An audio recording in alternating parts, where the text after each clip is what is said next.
এর জন্য আমি কৃতজ্ঞ। আপনার প্রতি আমার কোনো অভিযোগ নাই। আপনার জায়গায় আমি থাকলে আমিও রাগের বশে হয়তো এটা করতে পারতাম। আপনি সেটাই করেছেন। এটা নিয়ে আপনাকে আমি আর কোনো অভিযোগ করতে চাই না। আর তাছাড়া আমার দুটো ছেলে, ওরা বড় হচ্ছে, ওদের জন্য আরেকটু বড় বাড়ির দরকার। তো ভালো বাড়িটাই পেয়েছি, আমি চলে যাচ্ছি। উদি সম্মতি দেয়, এমেকা পরিবার নিয়ে তার নতুন বাড়িতে চলে যায়। এই যে চলে গেল 1 মাস, 2 মাস, 6 মাস, 1 বছর, একদম সবকিছু স্বাভাবিক। 1 বছর পর থেকেই এই উদির পরিবারে কিছু সমস্যা হতে থাকে। রাত হলে নাকি মনে হতো ওই বাড়িটার পরিবেশটা খুব গুমোট হয়ে যায়, মনে হয় শত শত মানুষ একসাথে তাদের বাড়িতে উপস্থিত হয়েছে। আর এই উদি বিভিন্ন ধরনের ভয়ঙ্কর স্বপ্ন দেখা শুরু করে। রাত হলে তাদের বাড়িতে কুয়াশা নেমে আসত।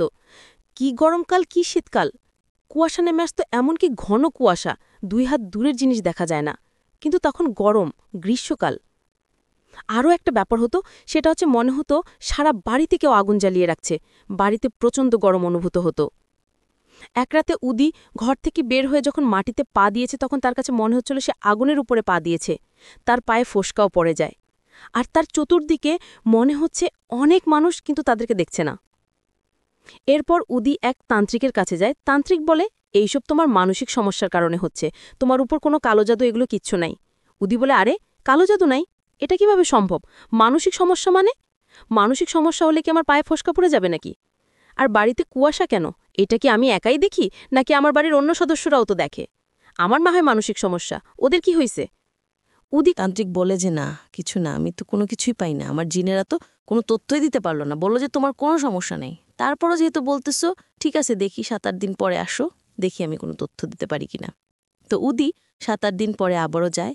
তখনই তান্ত্রিক সে একটা তথ্য দেয়, সেটা হচ্ছে যে ইউরোবা গোত্রের খুব বড় এক তান্ত্রিক খুবই প্রাচীন এক কালো জাদু করেছে। আর এই জাদুটা বংশ পরম্পরায় শিখে থাকে, এবং ওরা নির্দিষ্ট বংশের বাইরে কাউকে এটা শেখায়ও না। এরপর এক তান্ত্রিকের নাম সে বলে যে সে এই কাজটা করেছে। তো উদি বাড়িতে ফেরত এসেছে, এসে দেখে তার 2 ছেলের ক্ষতবিক্ষত লাশ মেঝেতে পড়ে আছে।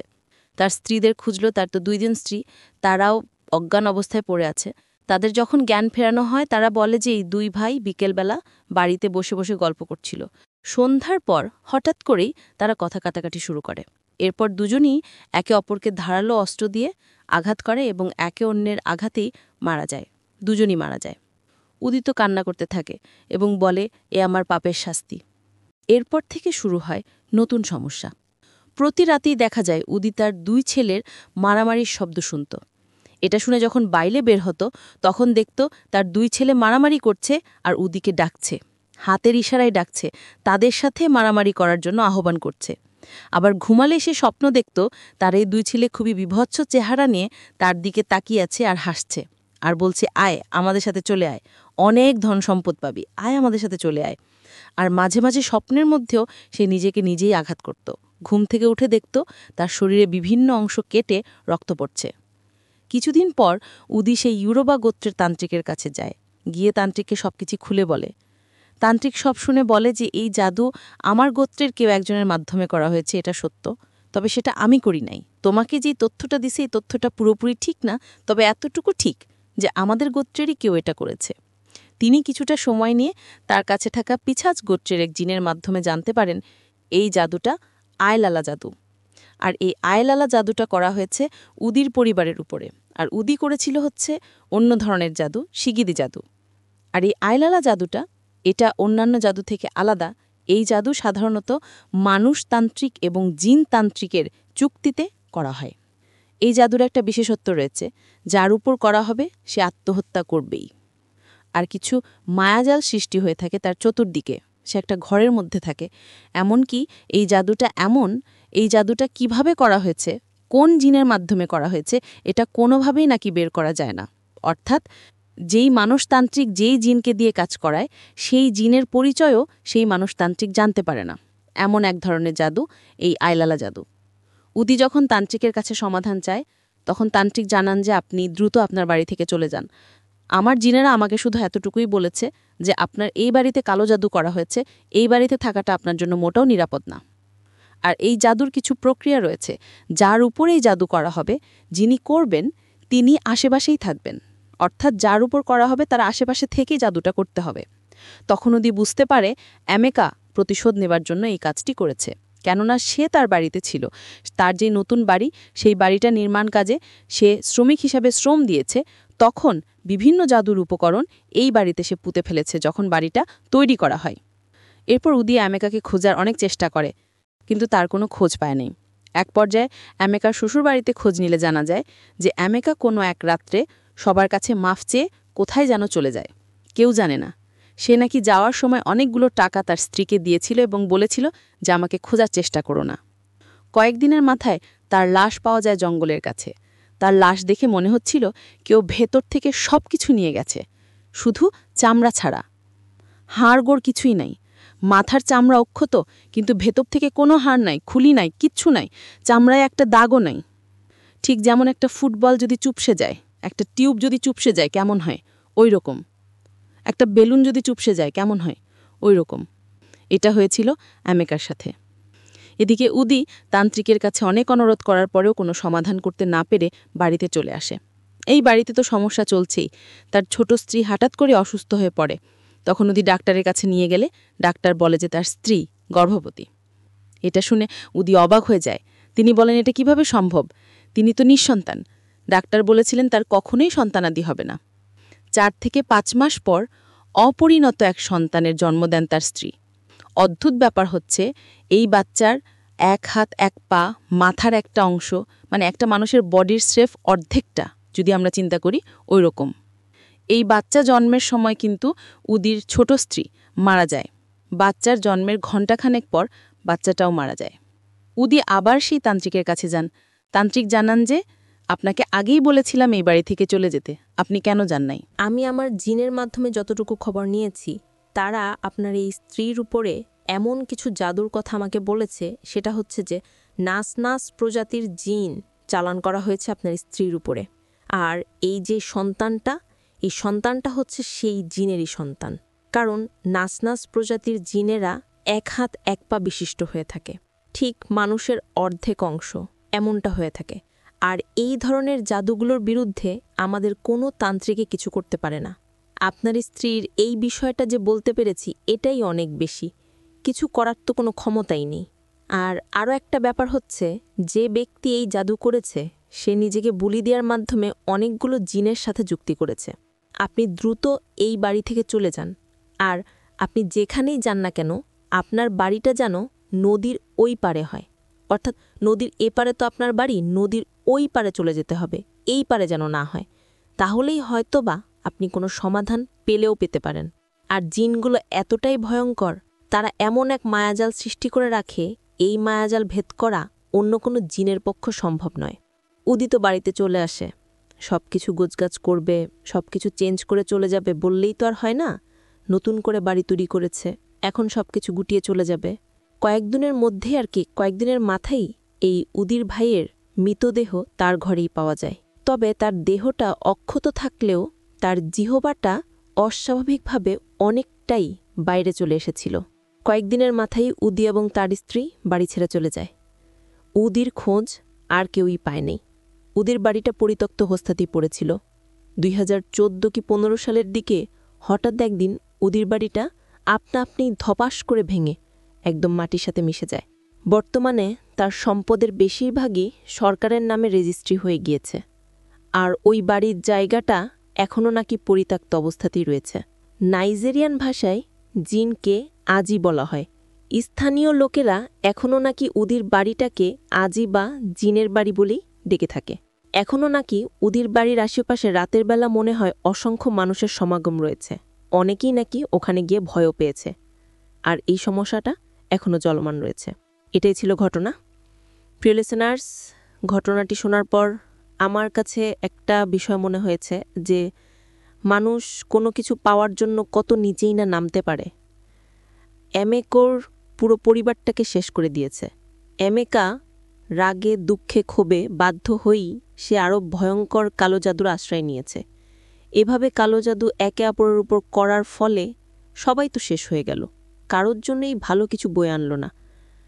এই জন্য আমরা যেন এই পথে কখনো পা না বাড়াই। আল্লাহ আমাদেরকে যেন হেফাজত করেন।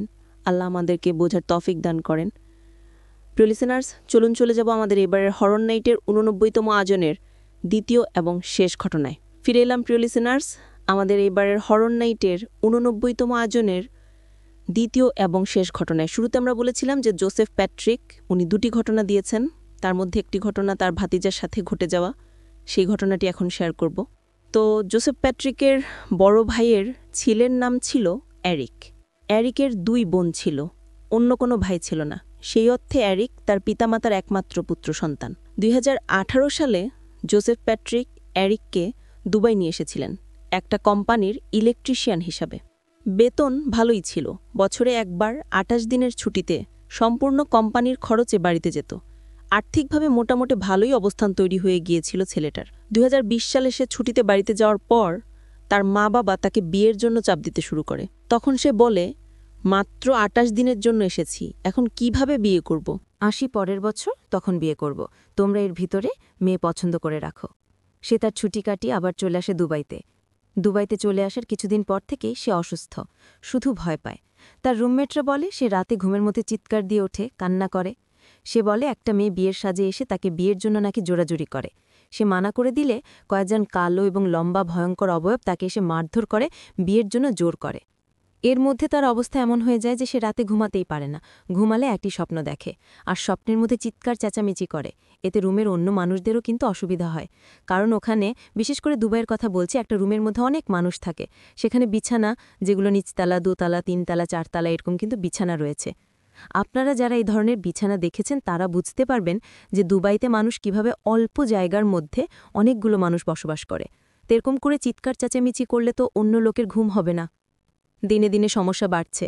রাত্রে ঘুমাতে পারে না, দিনে তো ঘুমাবে, দিনে ঘুমালেও একই সমস্যা। তার ঘুম একরকম বন্ধই হয়ে গেল। এবার সে সরাসরি জিনিসটা দেখা শুরু করল। সে সরাসরি দেখত 3টা অবয়ব তার রুমে এসে জোর করতে থাকে আর মারতে থাকে। একদিন কাজ করার সময় তার বিদ্যুতের শক লাগে। তখন তার কলিগরা তাকে হসপিটালে নিয়ে গেলে তখন প্রাথমিক চিকিৎসা দেয়া হয়। অবস্থা গুরুতরও ছিল না। চিকিৎসা নিয়ে সে সুস্থ হওয়ার পর বলে যে সে যখন কাজ করছিল তখন সেই 3টি অবয়ব এসে তাকে বলে, এই মেয়েটিকে তুই বিয়ে করবি কিনা বল। তখন এরিক বলে, না আমি বিয়ে করব না। তখন তারা নিজেরাই নাকি বিদ্যুতের তার ছিঁড়ে নিয়ে তার শরীরে চেপে ধরেছিল, এভাবে শক দিয়েছিল। সেই কাজ করতে গিয়ে দুর্ঘটনাবশত তার কিন্তু শক লাগে নাই। ওই শক খাওয়ার পর তার আর কিছু মনে নাই। এরপর তো তার কলিগরা হসপিটালে নিয়ে আসে। সে সুস্থ হয়ে কাজে আসলে কোম্পানি থেকে তাকে মেডিকেল লিভ দেয়া হয়। সে বাড়িতে আসে। এর মধ্যে সে তো অনেকটাই দুর্বল হয়ে গিয়েছে, শুকিয়ে গিয়েছে। তারা, অর্থাৎ তার পরিবারের সদস্যরা চিকিৎসা শুরু করেছেন। পাশাপাশি গ্রামের এক তান্ত্রিক মহিলাকে দেখিয়েছেন তিনি এরিককে দেখার পর বলেন যে একে তো জিনে আছর করেছে, আমি ঝাড়ফুঁক করে দিচ্ছি, আর একে খুবই দ্রুত বিয়ে দিতে হবে, তাহলে আশা করা যায় ঠিক হয়ে যাবে। তখন বিয়ের জন্য মেয়ে দেখতে তারা শুরু করাচ্ছেন। অনেকগুলো সম্বন্ধ আসে, এর মধ্যে কিছু জায়গায় তারা মেয়ে দেখেছেন। একটা জায়গায় তারা মেয়ে দেখতে গেছেন। এই মেয়েটা সম্পর্কে তার এক চাচার মেয়ে, গ্রাম সম্পর্কে চাচার মেয়ে আর কি, আপন চাচা না। যখন মেয়েটিকে এরিক দেখেছে সে অবাক হয়ে যায়, আরে এটা কে? ওই সময় সে কিছু না বলল, সে দ্রুত ওখান থেকে তার মা বাবাকে নিয়ে চলে আসে। সে বলে যে তাড়াতাড়ি আসো, আমার ভাল লাগতেছে না, বাসায় গিয়ে তারপর কথা বলবো। বাড়িতে এসে তার মা বাবাকে বলে যে স্বপ্নে যে মেয়েটাকে সে দেখত এটাই সে। তো এটা কিভাবে সম্ভব? এ কথা শোনার পর এরিককে তার মা এক বড় তান্ত্রিকের কাছে যায়। তান্ত্রিক সবকিছু শুনে ধ্যানে বসেছেন। কিছুক্ষণ পরে বলেন যে এরিকের ওপর ওই মেয়ের বাবা নাকি কালো জাদু করেছে, কিন্তু জাদুর জন্য যে সকল সরঞ্জাম প্রয়োজন তা ঠিকঠাক মতো দিতে না পারার কারণে এই জাদু এরিকের ওপর ভালোভাবে কাজ করছে না। যদি কাজ করত তাহলে ভয়ঙ্কর অবস্থা হয়ে যেত আরও। তখনই তান্ত্রিক বলে, এরিকের যেই নতুন ঘরটা তৈরি হয়েছে, অর্থাৎ এরিক তো নতুন করে ঘর তৈরি করেছে, টাকা পয়সা ইনকাম তো ভালোই করছে, ওই ঘরে যে ওয়াশরুমটা তৈরি করা হয়েছে ওই ওয়াশরুমের নিচে নাকি জাদুর সরঞ্জাম পুঁতে রাখা হয়েছে। এগুলো তুলে নষ্ট করে দিলে জাদু প্রভাব কেটে যাবে, আর সাথে সাথে কিন্তু তাকে বিয়ে করিয়ে দিতে হবে, তা না হলে এই জাদুর প্রভাব পুনরায় শুরু হতে পারে। এরপর ওই ওয়াশরুমের ফ্লোর ভেঙে নিচ থেকে যেগুলো পাওয়া যায় তা দেখে তারা রীতিমতো আতকে ওঠেন। মানুষের হাড়, পশুর হাড়, ছাগলের মাথার খুলি, এর সাথে এরিকের ব্যবহার করা কাপড়ও বেরিয়ে আসে। এগুলো তান্ত্রিকের কাছে নিয়ে গেলে তিনি এগুলো বিশেষ পদ্ধতিতে জ্বালিয়ে দেন। তিনি যখন এগুলো জ্বালাচ্ছিলেন তখন নাকি একসাথে অনেকগুলো কান্নার আওয়াজ ভেসে আসছিল। এছাড়া আর কোনো ভয়ঙ্কর ঘটনা ঘটেনি। দ্রুত এরিকের এক খালাপো বোনের সাথে বিয়ে করিয়ে দেওয়া হয়। বর্তমানে এরিক, তার স্ত্রী এবং তার একটা ছোট মেয়ে সহ ইটালিতে রয়েছেন। ওইদিকে এরিকের বাবা যখন ওই মেয়ের বাবাকে জিজ্ঞেস করছে এসব বিষয়, সে সম্পূর্ণ অস্বীকার করে। সে বলে যে না, আমি কিছু জানি না, এগুলো সব মিথ্যা কথা। কিন্তু ওই লোকটা কেন এরিকের ওপর এই কাজটি করেছিল তা জানা যায় না। সে তার মেয়েকে তার সাথে বিয়ে দিতে চেয়েছিল, এটাও হতে পারে, কেননা এরিকের আর্থিক অবস্থা অনেক ভালো ছিল। সে দুবাইতে ইলেকট্রিশিয়ান হিসেবে কর্মরত ছিল, ভালোই টাকা পয়সা কামাচ্ছিল, ঘরবাড়ি করতেছে এলাকায়। দেখার পর মনে হয়েছে যে এমনভাবে কালো জাদু করে যাতে করে তার মেয়ের সাথে এরিকের বিয়ে হয়েই যায়। কিন্তু ঠিকঠাক মতো হয়নি, হয়েছে অন্যরকমভাবে, যার ফলে এরিকের ওপর ওই জিনগুলো নির্যাতন করা শুরু করেছে। আর ওই জিনগুলো ওই মেয়ের শুরুতেই এসে দেখাতো যে এই মেয়েকে বিয়ে করতে হবে। ওই মেয়ের প্রতি আকর্ষণ তৈরি হওয়ার বদলে হয়ে গেছে বিকর্ষণ। এর কারণ ওইটাই যে জাদুর সরঞ্জামগুলো ঠিকঠাক মতো দেয়া হয়নি, যার ফলে কাজগুলো ঠিকঠাক মতো হয়নি। এটাই ওই তান্ত্রিক বলেছিলেন। তো এটাই ছিল ঘটনা। এরিক ভালো আছে, সুস্থ আছে, এটাই সবচেয়ে বড় কথা। প্রিয় লিসেনার্স, এরকমও যে আসলে ব্ল্যাক ম্যাজিক হয় তা আসলে এই আফ্রিকার ঘটনা না শুনলে বোঝা বড় মুশকিল হয়। ধন্যবাদ জানাচ্ছি আমাদেরকে যিনি ঘটনা পাঠিয়েছেন, সাদিকুর রহমান ভাই। সেই সাথে আরও ধন্যবাদ জানাচ্ছি আব্দুর রহমান ভাইকে, আরও ধন্যবাদ জানাচ্ছি জোসেফ প্যাট্রিককে। আশা করছি আপনাদের কাছ থেকে আরও ঘটনা ইনশাল্লাহ আমরা পেতে থাকব। প্রিয় লিসেনার্স, আজকের এপিসোড এ পর্যন্তই ছিল।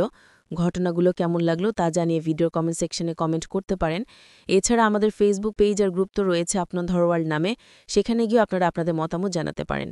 আপনারাও ঘটনা পাঠাতে পারেন লিখে বা রেকর্ড করে afnandahorworldbd@gmail.com এই ইমেল অ্যাড্রেসে। ইমেল অ্যাড্রেসের স্পেলিংটা বলে দিচ্ছি, afnandahorworldbd, afnandahorworldbd@gmail.com। স্পেলিংটাও আমরা আমাদের ভিডিও ডেসক্রিপশনে দিয়ে রেখেছি, সেখানে গিয়ে স্পেলিংটা চেক করে নিতে পারবেন। এই ভিডিও লাইক বাটনে প্রেস করেছেন কি? না করলে বিদায়বেলায় দ্রুত করে ফেলুন। আর ভিডিও লিঙ্কটা যদি শেয়ার করে না থাকেন তাহলে অবশ্যই ভিডিও লিঙ্কটা শেয়ার করে দিবার বিনীত অনুরোধ করছি। প্রিয় লিসেনার্স, আসছি বৃহস্পতিবার হরর নাইটের নতুন আরও একটি এপিসোড নিয়ে ইনশাল্লাহ ঘটনা শেয়ার করতে আসব। সবাই ভালো থাকবেন, সুস্থ থাকবেন, আমার জন্য দোয়া করবেন, আমার পরিবারের জন্য দোয়া করবেন। আপনাদের জন্য দোয়া রইল, আপনাদের পরিবারের প্রত্যেকের জন্য দোয়া রইল। মহান আল্লাহ সুবহানাহু ওয়া তাআলা আমাদেরকে ভালো রাখুন, সুস্থ রাখুন, নিরাপদে রাখুন, আপনাদের হরওয়ার্ল্ডের সাথেই রাখুন। আসসালামু আলাইকুম। এর জন্য আমি কৃতজ্ঞ। আপনার প্রতি আমার কোনো অভিযোগ নাই। আপনার জায়গায় আমি থাকলে আমিও রাগের বশে হয়তোবা এটা করতে পারতাম, আপনি সেটাই করেছেন। এটা নিয়ে আপনাকে আমি আর কোনো অভিযোগ করতে চাই না। আর তাছাড়া আমার দুটো ছেলে, ওরা বড় হচ্ছে, ওদের জন্য আর একটু বড় বাড়ির দরকার। তো ভালো বাড়িটাই পেয়েছি, আমি চলে যাচ্ছি। ওদি সম্মতি দেয় এমেকা পরিবার নিয়ে তার নতুন বাড়িতে চলে যায়। এই যে চলে গেল 1 মাস, 2 মাস, 6 মাস, 1 বছর, একদম সবকিছু স্বাভাবিক। 1 বছর পর থেকেই এই ওদির পরিবারে কিছু সমস্যা হতে থাকে। রাত হলেই নাকি মনে হতো ওই বাড়িটার পরিবেশটা খুব গুমোট হয়ে যায়, মনে হয় শত শত মানুষ একসাথে তাদের বাড়িতে উপস্থিত হয়েছে। আর এই উদি বিভিন্ন ধরনের ভয়ঙ্কর স্বপ্ন দেখা শুরু করে। রাত হলে তাদের বাড়িতে কুয়াশা নেমে আসত, কি গরমকাল কি শীতকাল। কুয়াশা নেমে আসত এমন ঘন কুয়াশা 2 হাত দূরের জিনিস দেখা যায় না, কিন্তু তখন গরম, গ্রীষ্মকাল। আরও একটা ব্যাপার হতো, সেটা হচ্ছে মনে হতো সারা বাড়িতে কেউ আগুন জ্বালিয়ে রাখছে, বাড়িতে প্রচণ্ড গরম অনুভূত হতো।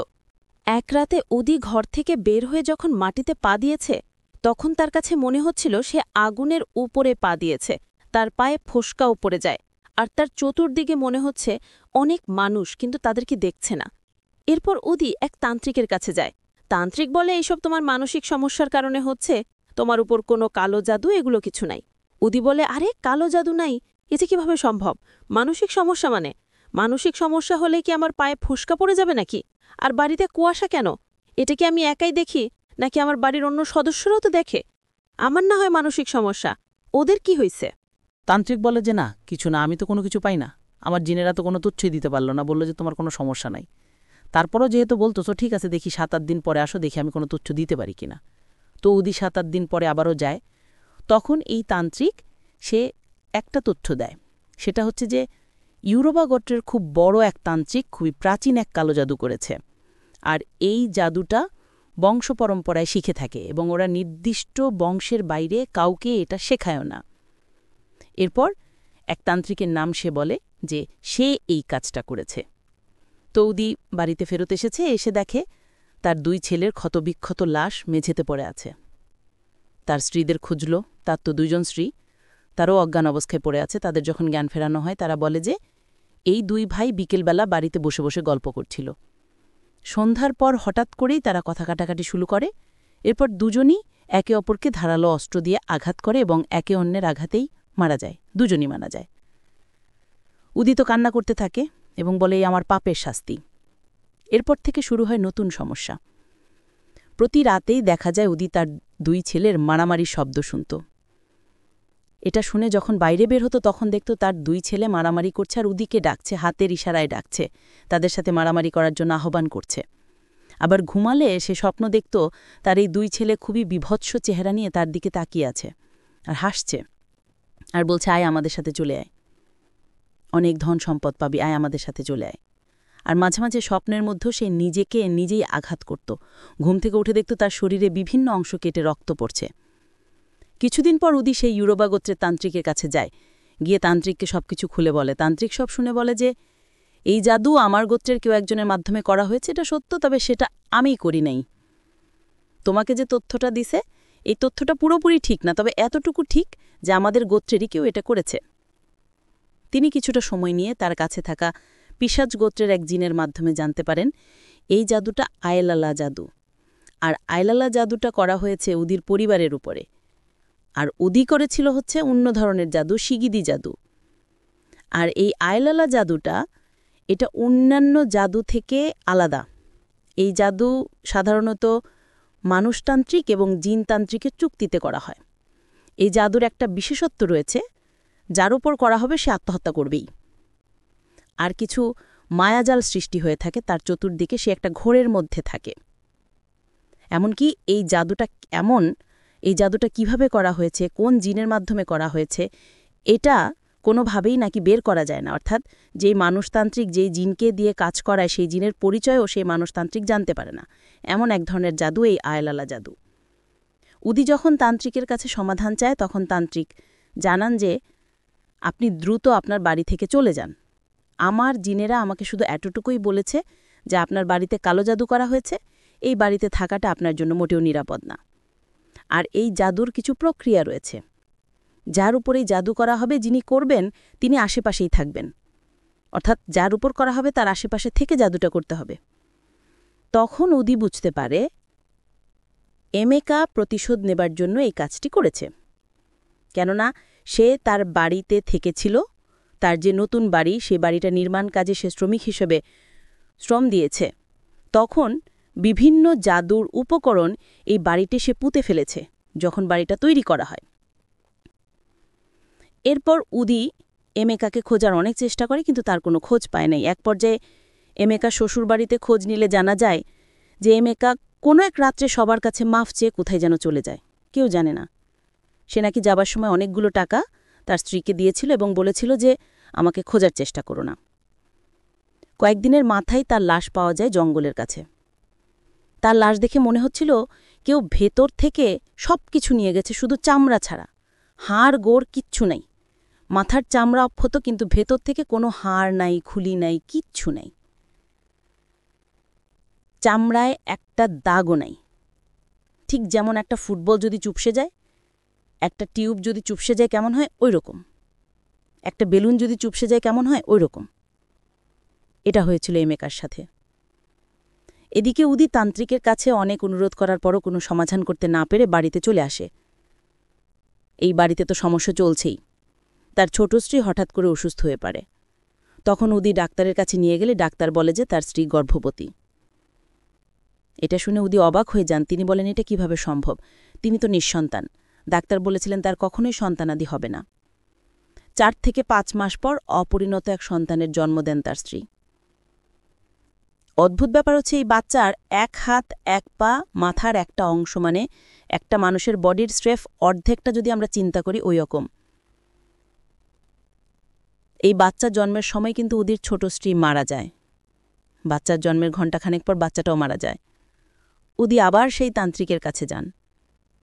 তান্ত্রিক জানান যে আপনাকে আগেই বলেছিলাম এই বাড়ি থেকে চলে যেতে, আপনি কেন যান নাই? আমি আমার জিনের মাধ্যমে যতটুকু খবর নিয়েছি, তারা আপনার এই স্ত্রীর উপরে এমন কিছু জাদুর কথা আমাকে বলেছে, সেটা হচ্ছে যে নাসনাস প্রজাতির জিন চালান করা হয়েছে আপনার স্ত্রীর উপরে। আর এই যে সন্তানটা, এই সন্তানটা হচ্ছে সেই জিনেরই সন্তান। কারণ নাসনাস প্রজাতির জিনেরা এক হাত এক পা বিশিষ্ট হয়ে থাকে, ঠিক মানুষের অর্ধেক অংশ এমনটা হয়ে থাকে। আর এই ধরনের জাদুগুলোর বিরুদ্ধে আমাদের কোনো তান্ত্রিকই কিছু করতে পারে না। আপনার স্ত্রীর এই বিষয়টা যে বলতে পেরেছি, এটাই অনেক বেশি। কিছু করার তো কোনো ক্ষমতাই নাই। আর আরও একটা ব্যাপার হচ্ছে, যে ব্যক্তি এই জাদু করেছে সে নিজেকে বলি দেওয়ার মাধ্যমে অনেকগুলো জিনের সাথে চুক্তি করেছে। আপনি দ্রুত এই বাড়ি থেকে চলে যান। আর আপনি যেখানেই যান না কেন, আপনার বাড়িটা যেন নদীর ওই পারে হয়, অর্থাৎ নদীর এই পারে তো আপনার বাড়ি, নদীর ওই পারে চলে যেতে হবে, এই পারে যেন না হয়। তাহলেই হয়তো বা আপনি কোনো সমাধান পেলেও পেতে পারেন। আর জিনগুলো এতটাই ভয়ঙ্কর, তারা এমন এক মায়াজাল সৃষ্টি করে রাখে, এই মায়াজাল ভেদ করা অন্য কোনো জিনের পক্ষেও সম্ভব নয়। উদিত বাড়িতে চলে আসে, সবকিছু গোছগাছ করবে, সবকিছু চেঞ্জ করে চলে যাবে বললেই তো আর হয় না। নতুন করে বাড়ি তৈরি করেছে, এখন সবকিছু গুটিয়ে চলে যাবে। কয়েকদিনের মধ্যে আর কি, কয়েকদিনের মাথায় এই উদির ভাইয়ের মৃতদেহ তার ঘরেই পাওয়া যায়। তবে তার দেহটা অক্ষত থাকলেও তার জিহ্বাটা অস্বাভাবিকভাবে অনেকটাই বাইরে চলে এসেছিল। কয়েকদিনের মাথায় উদি এবং তার স্ত্রী বাড়ি ছেড়ে চলে যায়। উদির খোঁজ আর কেউই পায় নাই। উদির বাড়িটা পরিত্যক্ত অবস্থাতেই পড়েছিল। 2014 কি 15 সালের দিকে হঠাৎ একদিন উদির বাড়িটা আপনা-আপনি ধপাস করে ভেঙে একদম মাটির সাথে মিশে যায়। বর্তমানে তার সম্পদের বেশিরভাগই সরকারের নামে রেজিস্ট্রি হয়ে গিয়েছে। আর ওই বাড়ির জায়গাটা এখনও নাকি পরিত্যক্ত অবস্থাতেই রয়েছে। নাইজেরিয়ান ভাষায় জিনকে আজি বলা হয়। স্থানীয় লোকেরা এখনও নাকি উদির বাড়িটাকে আজি বা জিনের বাড়ি বলে ডেকে থাকে।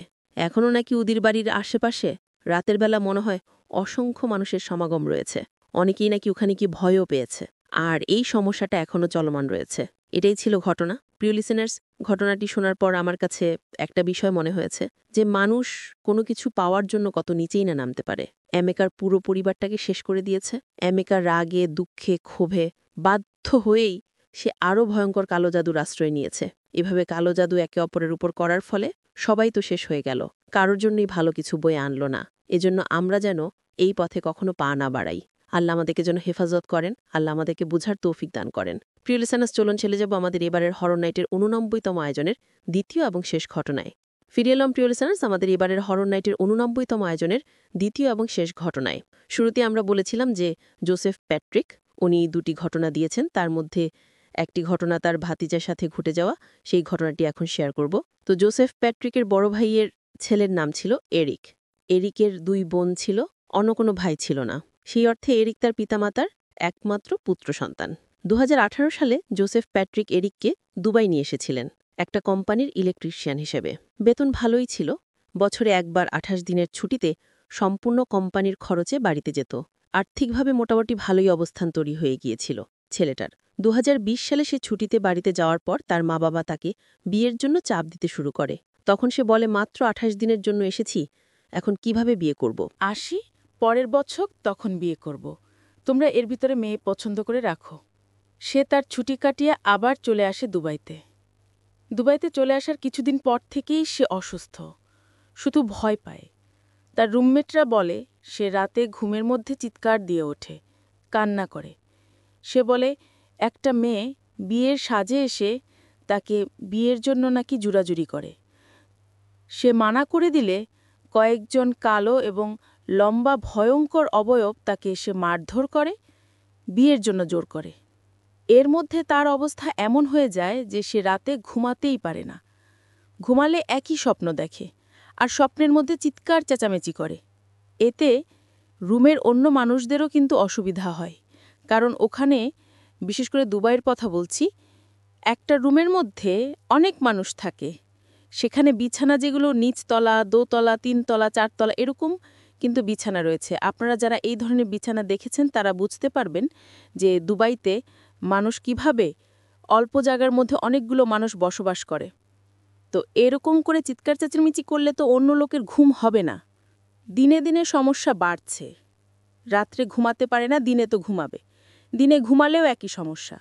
তার ঘুম একরকম বন্ধই হয়ে গেল। এবার সে সরাসরি এই জিনিসটা ব্যাখ্যা শুরু করল।